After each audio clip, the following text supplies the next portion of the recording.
We'll click back to number 21, and we have our first of the standard English convention style questions.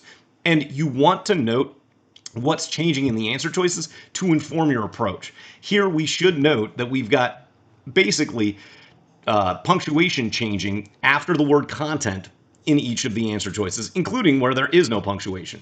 When that happens, what you can do is really ignore the sentence or sentences that aren't pertaining to the blank up front.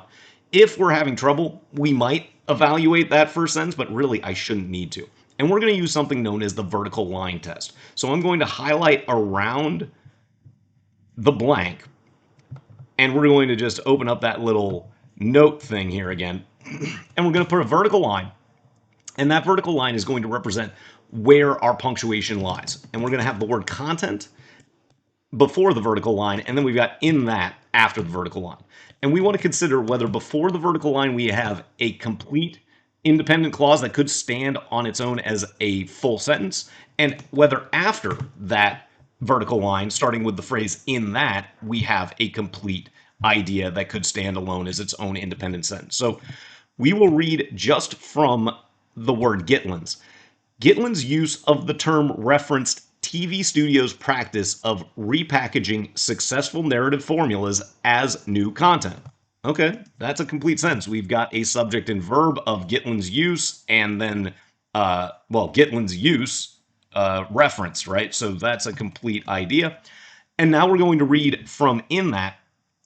In that era, even shows that varied only slightly from other shows still attracted sizable audiences. Well, still attracted is the verb, and in that era, in that era even shows that varied only slightly. That's going to be a relatively complex subject, but it's still complete.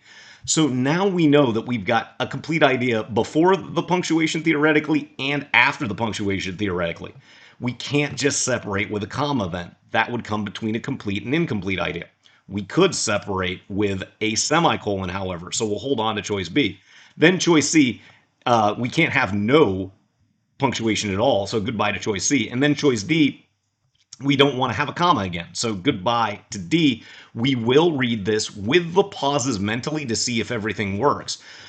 But again, I don't really need to read that opening sentence. So Gitlin's use of the term referenced TV studios' practice of repackaging successful narrative formulas as new content. In that era, even shows that varied only slightly from other shows still attracted sizable audiences. That works, and we can hit back knowing that choice B was the correct answer for number 21.